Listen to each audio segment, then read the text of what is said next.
नमस्कार, इस वक्त के बुलेटिन में आप सभी का स्वागत है। मैं हूं आपके साथ रहनू। चलिए आज की अहम खबरों पर नजर डालते हैं। कांग्रेस सांसद राहुल गांधी देर रात अचानक एम्स रज्जो, तू आज काम पे भी नहीं आई? आज मन्नू की स्कूल की बस लग गई है ना, इसलिए इसको छोड़ने आई थी। स्कूल की बस? पर तेरा मनु तो सरकारी स्कूल में पढ़ता है ना? हाँ जी दीदी, अब सरकारी स्कूलों में 200 बसें चल पड़ेंगी, जिसका फायदा मेरे मन्नू जैसे 10,000 बच्चों को होगा। सरकारी स्कूलों नू भी बहुत शानदार बसां असीं देवांगे। पहले बैच वास्ते 20,000 बच्चे दा असीं प्रबंध कर रहे हैं।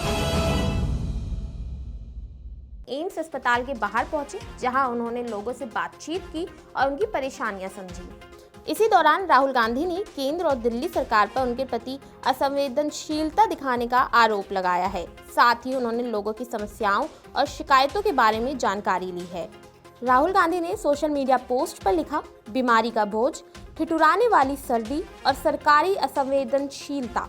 आज मैं एम्स के बाहर मरीजों और उनके परिवारों से मिला, जो दूर दराज से इलाज की आस में आए हैं। गांधी ने कहा कि इलाज की राह में वे सड़कों, फुटपाथों और सबवे पर सोने को मजबूर हैं। ठंडी जमीन, भूख और असुविधाओं के बीच भी बस उम्मीद की एक लौ जलाए बैठे हैं। केंद्र और दिल्ली सरकार दोनों जनता के प्रति अपनी जिम्मेदारी निभाने में पूरी तरह से नाकाम है। एक और पोस्ट में कांग्रेस ने लिखा, इलाज के लिए महीनों का इंतजार, असुविधा और सरकार की असंवेदनशीलता, ये आज दिल्ली एम्स की सच्चाई है। हालत ये है कि अपनों की बीमारी का बोझ लिए दूर दराज से आए लोग इस ठिठुरती सर्दी में फुटपाथ और सबवे पर सोने को मजबूर हो गए हैं। आज नेता विपक्ष राहुल गांधी ने इलाज का इंतजार करते उन मरीजों से मुलाकात कर उनसे बात की और उनकी परेशानियां सुनी। बॉलीवुड अभिनेता सैफ अली खान पर हुए हमले को लेकर अभी भी सस्पेंस बरकरार है। हालांकि पुलिस ने कहा है कि चोरी के इरादे से ही हमलावर अभिनेता के घर में घुसा था। वही घटना को 24 घंटे हो चुके हैं और अभी तक आरोपी को गिरफ्तार नहीं किया गया है और मामले का पूरा सच भी अभी सामने नहीं आ पाया है। इस हमले को लेकर कई सवाल भी खड़े होते हैं। बता दें कि पुलिस सैफ के घर में फ्लोरिंग का काम करने आए 2 मजदूरों से पूछताछ कर रही है। वहीं पुलिस को ये भी शक है कि सैफ के घर में जो घुसा था, उसे बिल्डिंग के हर एरिया के बारे में सारी जानकारी थी। इसी वजह से उनसे 12वीं मंजिल तक पहुंचने के लिए साफ्ट का इस्तेमाल किया और एक्टर के घर अंदर दाखिल हुआ। यहाँ उसने अभिनेता पर हमला भी किया। इस पूरे घटनाक्रम में हैरानी की बात यह है कि सैफ के घर में घुसने वाला चोर सीसीटीवी में नजर आ चुका है, लेकिन वो अभी भी पुलिस की गिरफ्त से बाहर है। वहीं पुलिस ने आरोपी की गिरफ्तारी के लिए 20 टीमें गठित की हैं और सभी को अलग अलग जिम्मेदारियां सौंपी गई हैं। आरोपी को जल्द से जल्द घर दबोचने के लिए ये टीमें जगह जगह दबिश दे रही हैं। इन सब के बीच लीलावती अस्पताल के डॉक्टर्स ने सैफ अली खान का हेल्थ अपडेट दिया है। डॉक्टर्स के मुताबिक एक्टर की रीढ़ की हड्डी में 2.5 इंच का चाकू का पीस निकाला गया है। सैफ अब पूरी तरह ठीक हैं और होश में हैं। डॉक्टर्स ने कहा है कि उन्हें आज अस्पताल से छुट्टी दी जा सकती है। दिल्ली एनसीआर में शुक्रवार को सुबह से ही घना कोहरा छाया हुआ है। मौसम विभाग ने कोहरे को लेकर येलो अलर्ट जारी किया था, जिसका असर दिखाई दे रहा है।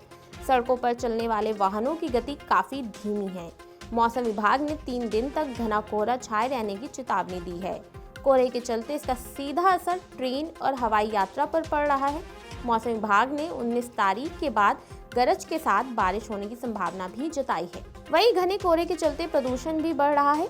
दिल्ली के अलावा उत्तर प्रदेश, पंजाब, राजस्थान, हरियाणा और चंडीगढ़ के कई हिस्सों में सुबह के समय घना से बहुत घना कोहरा छाया हुआ है।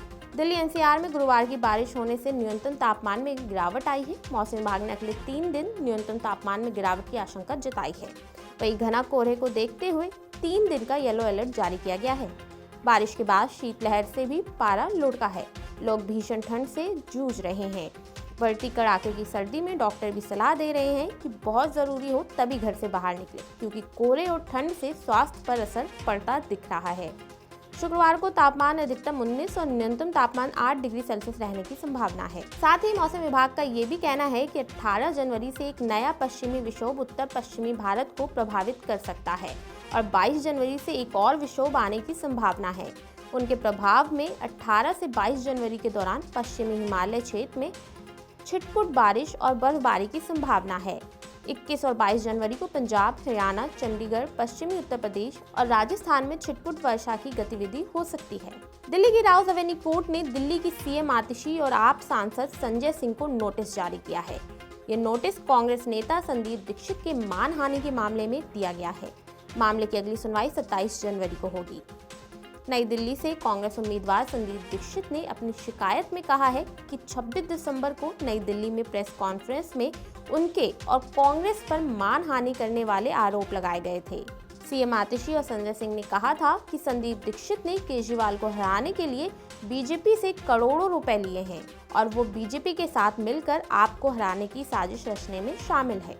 बता दें, कांग्रेस ने दिल्ली चुनाव को लेकर 3 गारंटियों का ऐलान किया है। कांग्रेस ने सरकार बनने पर दिल्ली की जनता को 500 रुपए का सिलेंडर, फ्री में राशन किट और 300 यूनिट तक फ्री बिजली की गारंटी दी है। प्रेस कॉन्फ्रेंस करते हुए तेलंगाना के मुख्यमंत्री रेवंत रेड्डी ने कहा कि दिल्ली में सरकार बनने पर कांग्रेस अपने सभी गारंटियां पूरी करेगी।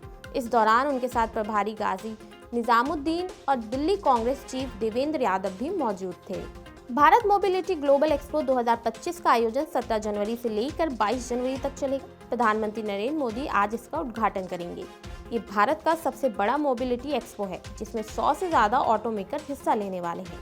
ऑटो एक्सपो 2025 में इस बार सिर्फ गाड़ियों का ही नहीं, बल्कि टेक कंपनियों का भी जलवा देखने को मिलेगा। ये कंपनियां मोबिलिटी के भविष्य की तस्वीर से आम लोगों को रूबरू कराएंगी। इस बार एक्सपो की थीम है सीमाओं से परे भविष्य के लिए ऑटो वैल्यू चेन में सहयोग को बढ़ाना। इस बार का भारत मोबिलिटी ग्लोबल एक्सपो काफ़ी खास है, क्योंकि इस बार यहाँ पर 100 से ज़्यादा नए वाहनों को लॉन्च किया जाने वाला है। वहीं ऑटो कंपोनेंट से लेकर कंस्ट्रक्शन इक्विपमेंट, साइकिल और फ्यूचर मोबिलिटी टेक्नोलॉजी से जुड़े टोटल 9 एक्सपो एक साथ आयोजित हो रहे हैं। तो ये थी आज की अहम खबरें, जिन पर हमारी दिन भर नजर बनी रहेगी। ऐसे ही देश और दुनिया की तमाम खबरों के लिए देखते रहिए नवोदय टाइम्स पंजाब केसरी।